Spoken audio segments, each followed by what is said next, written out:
Los Angeles Lakers telah membatalkan trade Mark Williams dari Charlotte Hornets. Padahal dengan adanya Williams, Lakers harusnya memiliki kesempatan yang besar untuk jadi juara NBA baik musim ini maupun dalam beberapa tahun mendatang. Bagaimana tidak? Coba kamu lihat beberapa pencapaian statistiknya ini.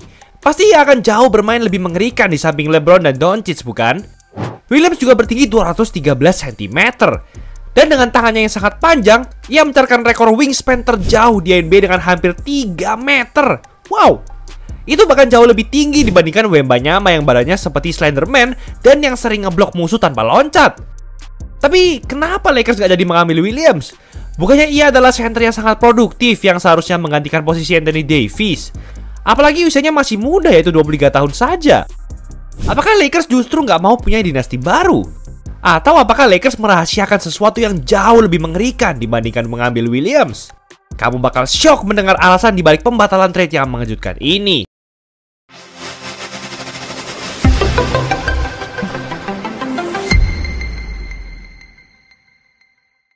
Mark Williams adalah pemain yang paling diincar Lakers setelah mereka mendatangkan Luka Doncic.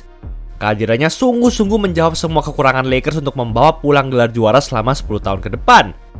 Bahkan sebenarnya Doncic sendiri yang menyuruh Lakers untuk merebut Williams dari Hornets. Doncic menginginkan sebuah center atletik yang jago dalam membuat screen dan pick and roll, serta dapat menjadi target alley-oop yang mengerikan. Williams memenuhi semua kriteria itu. Bahkan dia dapat memberikan produktivitas yang jauh lebih baik dibandingkan apa yang diekspektasikan Doncic dan Lakers. Performanya musim ini pun sebenarnya sangat memuaskan. Dalam kurun waktu 12 hingga 22 Januari lalu, Williams punya rataan 25 poin dan 14 rebounds per game dengan akurasi field goal 65,4%. Jika dibandingkan dengan Davis dalam kurun waktu yang sama, ia hanya punya rataan 24,2 poin dan 12,5 rebounds per game dengan akurasi tembakan 54,7% saja. Sudah jelas kalau performa Williams akhir-akhir ini semakin berkembang jadi sekelas pemain bintang. Tapi, kenapa Lakers justru memutuskan untuk tidak jadi mengambilnya? Bukannya saat ini Lakers sangat kekurangan pemain center dan Doncic sangat menginginkannya. Sekarang mereka cuma punya Jackson Hayes saja, yang sebenarnya merupakan pemain cadangan yang biasa-biasa aja.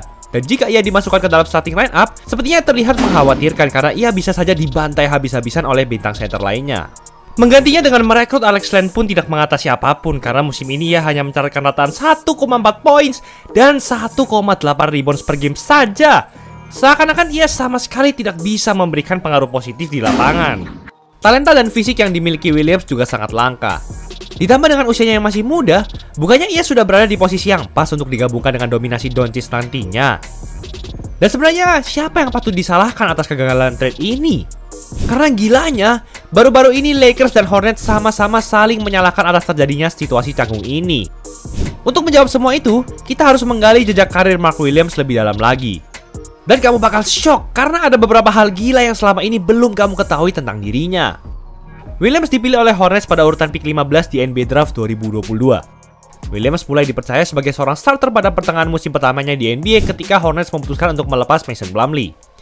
Dan setelah itu, Williams mulai menjadi center kebanggaan mereka.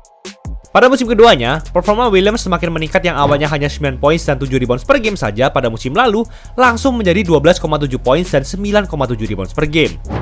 Tak hanya itu, akurasi field goal-nya juga terbilang sangat tinggi, yaitu 64,9%. Wow! Williams memiliki potensi yang besar untuk menjadi pemain bintang di masa depan. Permainannya yang sangat efektif dan dengan badan sebesar dan sedominan itu, sulit bagi orang-orang untuk menjaga Williams dengan ketat.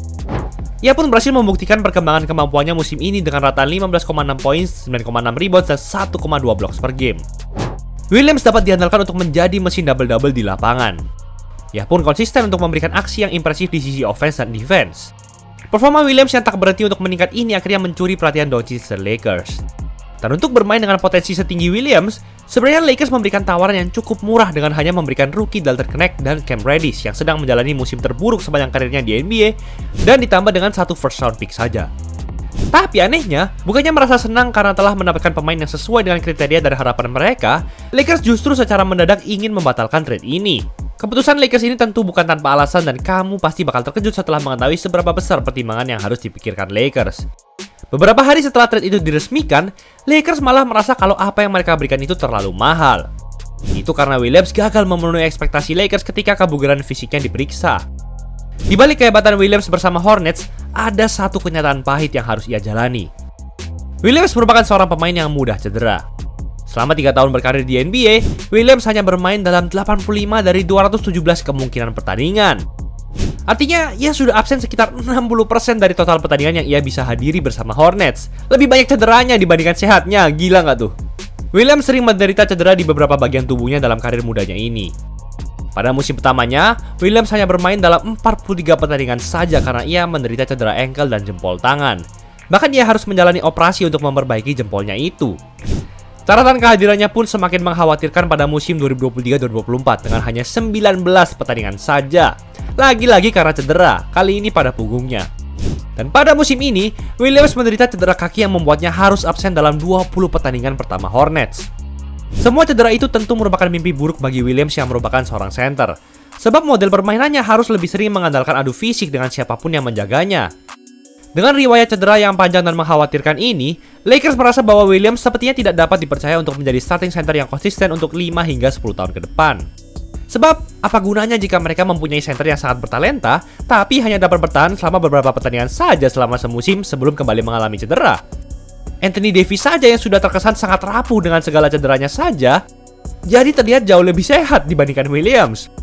Tentu Lakers tidak ingin mengulangi kesalahan yang sama dengan mempunyai center yang mudah cedera, karena itu sangat berpengaruh pada kesuksesan mereka tiap musim. Itu sebabnya Lakers beranggapan bahwa memberikan Dalton Knecht, Cam Reddish, dan 1 first round pick dirasa terlalu banyak untuk seorang Williams yang kesehatannya tidak bisa dijamin. Jadi pertanyaannya, Lakers akan mengarah kemana musim ini? Karena gilanya, dengan Williams yang batal bergabung, mereka benar-benar tidak punya center yang dapat dipercaya selain Jackson Hayes. Kehadiran Hayes di starting lineup pun tidak dapat membuat Lakers menjadi juara dalam waktu dekat. Jika Lakers menaruh pemain seperti Jared Vanderbilt, Dorian Finney-Smith, atau bahkan Markieff Morris di posisi center, mereka semua pasti akan digoreng habis-habisan oleh center seperti Nikola Jokic dan Jaren Jackson Jr. nanti di playoff.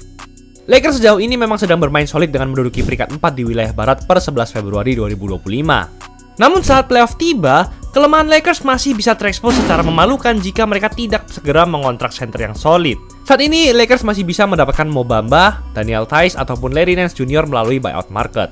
Tapi mereka malah tergesa-gesa mengambil Alex Len yang suka melakukan banyak foul dan tidak sesuai dengan sistem bermain Lakers. Namun, potensi mereka tidak setinggi Williams untuk bermain solid di samping Doncic dan LeBron. Dan jika Lakers tidak bisa mendapatkan center yang sungguh-sungguh mereka butuhkan, mereka mungkin dapat menggunakan aset-aset yang dikembalikan Hornets itu untuk mencari center lain melalui trade di offseason nanti. Tapi coba kamu bayangin menjadi seorang Knecht atau Reddish. Pasti mereka sangat kecewa karena selain mereka merasa dikhianati, mereka dipaksa kembali ke Lakers hanya untuk dijadikan aset trade lagi setelah musim ini berakhir.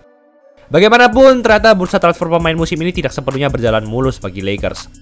Kini fans Lakers hanya bisa berharap semoga Rob Pelinka dapat membuat keajaiban lain untuk mendapatkan center yang berkualitas. Tapi gimana menurut kalian? Apakah Lakers sudah membuat keputusan yang benar untuk membatalkan trade ini? Coba komen dong!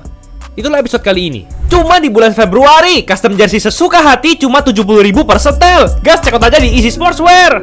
Jangan lupa like, comment, dan subscribe agar channel ini bisa berkembang dan menghasilkan video menarik lainnya. Thanks for watching, I'll see you in the next video.